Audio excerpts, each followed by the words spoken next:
to another inspiration from Ken Park at Fallingbrook Heights Baptist Church at the Center. Here's Ken. There was once a great and mighty kingdom. The king had one son. The king's son was to be married. So the king sent out invitations to the royal subjects of his choosing. He sent out a royal courier to take all the invitations to those he had invited. When the couriers went and delivered them, they came back with sad news. Nobody that was invited to the wedding was able to come, was willing to come. The king, frustrated with this, sent out more couriers saying, "I prepared my dinner. All the food is ready. Come to the wedding banquet." But the invitees ignored the messengers and went off to their head offices and their pursuits and their leisure activities, went off on holiday with their family. And sadly, some of the invitees of the criminal element kidnapped the servants, mistreated them, and some of the messengers died. When that word got back to the king, he was even more angry with his people. And he sent out the couriers again, "Go out quickly into the streets and alleys of the town and bring in the poor, the crippled, the blind, and the lame. Go to the country roads and invite anyone who will listen." When the time came for the wedding, the hall was filled with guests. This is a story that Jesus told to make a point. Told this story perhaps twice or more. In this story, God is the great creator king. His courier who sends out the news are the angels, the prophets, the word of God. His son is Jesus Christ. The banquet is coming in heaven. There have been many things in your life that you have been invited to. All throughout your life and mine, some things you couldn't help but attend, and some things you had more choice over. You've been invited into things like family, to church, to school. You've perhaps been invited to immigrate, to get married. You've been invited into a sport, perhaps, or been invited into grief. You've been invited perhaps into an art or a vocation, or perhaps you've been invited to retire. Every one of these invitations that you've accepted or turned down have had a different dynamic to them. Every one of them, when you've gone and accepted the invitations, has demanded of you a response. When you've accepted them, to either fight against the invitation and what you've had to do when you've been invited, or to flee, to quit, or to freeze in inaction, or to flex.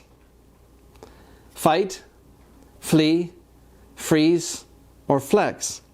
In fact, humanity has an incredible ability to change, to flex, to grow.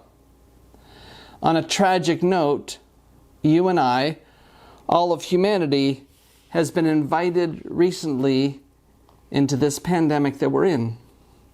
November 17th, 2019, into what would become a global pandemic, coronavirus, now known as COVID-19. January 22nd, 2020, you and other people living in Canada were invited into our Canadian reality, our Canadian emergency state. It was our first Canadian case. That was when there were 1,900 cases worldwide. This isn't something that any of us wanted to be invited into. This isn't something that any of us wanted to have to go through. But like everything else that we've been invited to in this life, you and I have a choice of how we think, how we act, how we treat others. That's the challenge we have during this pandemic, is how to respond. To fight against it, to flee, acting as if it doesn't exist, to freeze, or to flex. But in the cosmos, There's no greater invitation, no more profound, transcendent opportunity that you have invited into the presence, into the home of God to celebrate with Him.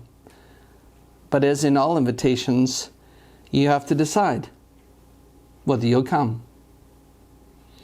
The Westminster Catechism, it was the oral teaching all the way back to 1646, the Church of England and Scotland. The first question of the Westminster Catechism was this: what is the chief and highest end of mankind? The answer: to glorify God and fully enjoy Him forever. You're invited. I guess the question is, how will you respond? If you want to talk about this invitation, we have men and women from Fallingbrook Heights Baptist Church at the Center who would be delighted to respond with you without pressure. You can respond to us in the Email Us section. Very simply, the Bible teaches us that you and I are indeed in charge, master of our own lives, through our will, through our volition. That's why you have to decide for yourself whether Jesus is Lord, Master, sovereign over your life. And quite simply, by accepting Him and confessing your sin, your offense before God, and letting Him take over through connection with Him, it's prayer and other Christians, being part of a church fellowship, and reading the Bible. So let me close our conversation today with this. Jesus said in Revelation 22, it's the last book of the Bible, the last chapter, it says this: "Look, I am coming soon. My reward is with me, and I will give to each person according to what they've done. I am the Alpha and the Omega, the first and the last, the beginning and the end. Blessed are those who wash their robes, that they would have right to the tree of life and may go through the gates into the city. I, Jesus, have sent my angel to give you this testimony for the churches. I am the root and the offspring of David. I am the bright morning star. The Spirit and the bride say, 'Come.' And let the one who hears say, 'Come.' Let the one who's thirsty come, and let the one who wishes take the free gift of the water of life." I invite you today, not to something virtual, not to something on a screen, but to a real, live, beautiful, wonderful celebration where there will be an abundance of food. Are you coming? Thanks for listening to this inspiration from Ken Park. For more information, visit our website, churchatthecenter.com. God bless.